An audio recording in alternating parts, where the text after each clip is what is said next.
I think it's deserves a little bit of explanation to how we, the upstart colonials, are honoring this member of the British royal family. Primarily because Prince Philip, or I should say, to be accurate, the Prince Philip, the Duke of Edinburgh, was not only a World War II naval officer and the High Lord of the Admiralty, but most importantly, in 1951-52, when Britain was faced with the challenge of saving the Cutty Sark. Now, those of you that have a little bit of a maritime background will know that Cutty Sark is, was, or should say, is the last and only surviving example of the great fleet of British tea clippers.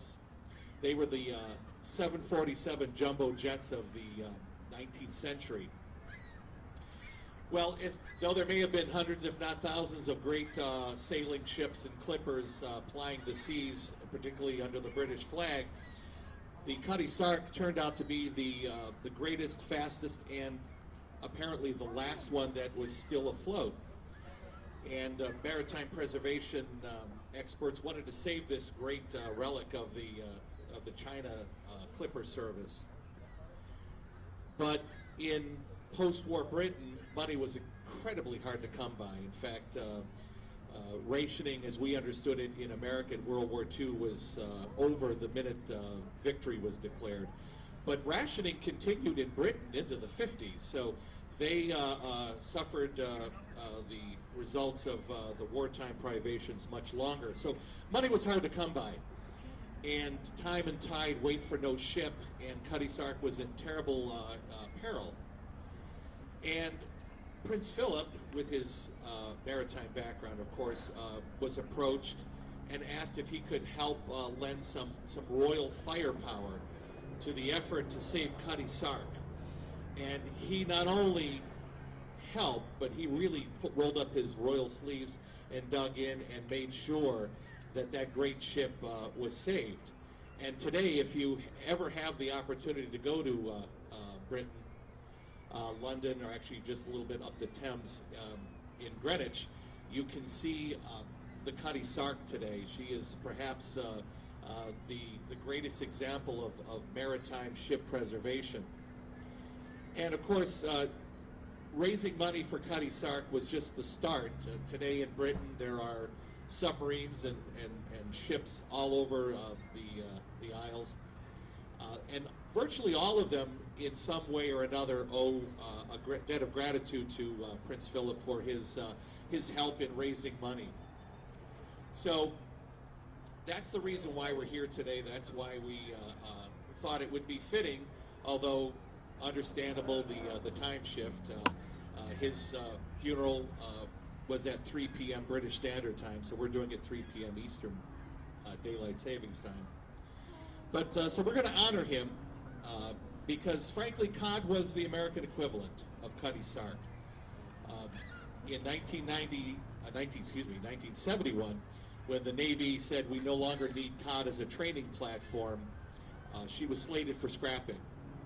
And it was a group of Cleveland citizens, like ourselves, that banded together and began to raise money to save Cod from the scrapyard.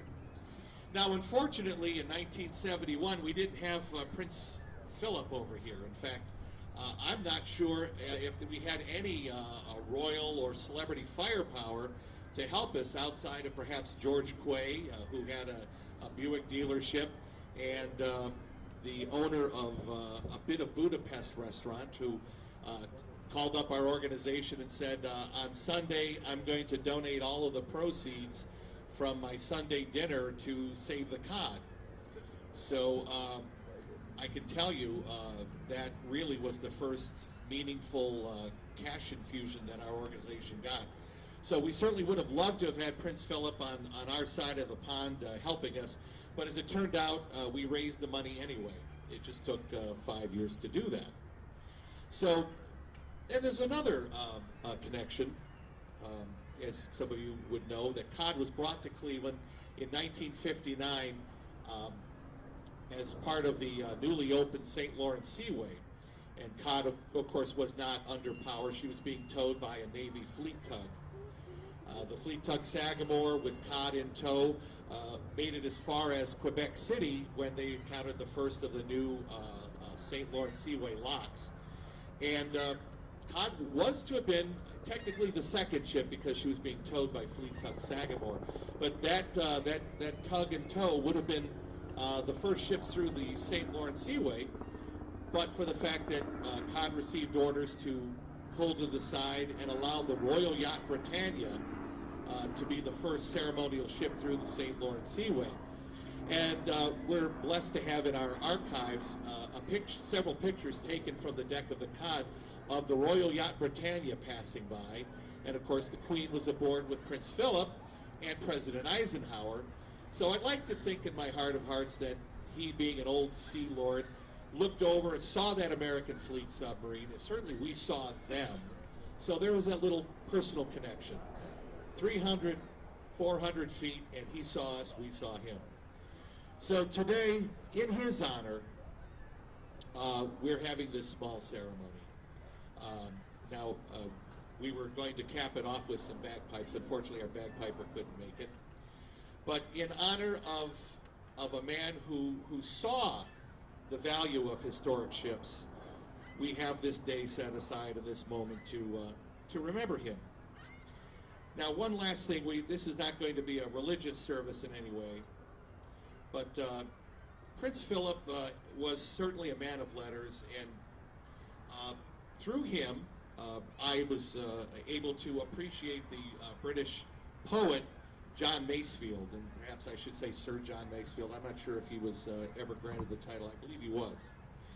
But he was the dean of maritime poets, and he lived in the late 19th and early 20th century. And he has a rather long poem, which, don't worry, I'm not going to read that to you. It's probably about 150 lines, but his poem, Sea Fever, I read it, and it was a favorite of Prince Philip's, and it certainly became a favorite of mine, especially the last 6 lines, which, having been involved in historic ship preservation now for 45 years, I think if you were to have the official poem of all historic ships, these last 6 lines certainly would capture the spirit. And if you permit me, I'm going to read those for you. They are grander things than all the art of towns. Their tests are tempests and the sea that drowns. They are my country's line, her great art done, by strong brains laboring on the thought unwon.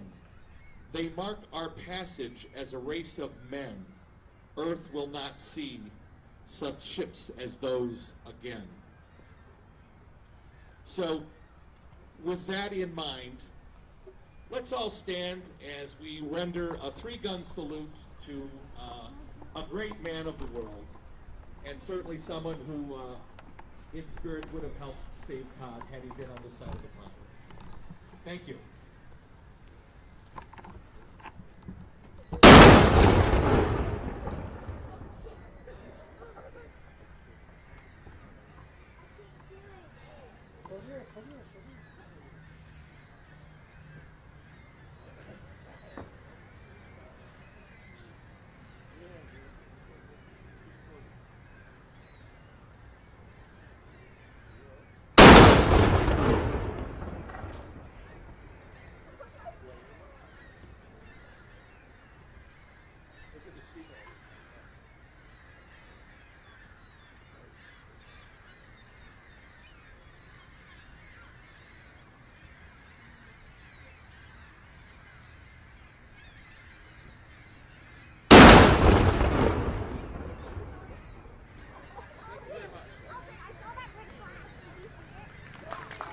Thank you very much, and a salute to our gun crew. These guys are excellent at what they do, and by the sound of things, it's picking off 1 million seagulls, so if they head this way, head for cover.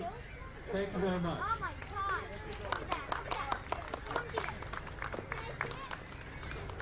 By the way, just to let everybody know, this is going to be an unusual year for Cod. We are slated to go to dry dock for 60 days. The shipyard has told us that they will be available, that they'll be ready for us sometime in late May. That's the best I can get out of them currently. So, at some point in late May, for the first time since 1963, Cod will depart Cleveland under tow, and we'll head to Erie for some very important bottom hull work. So,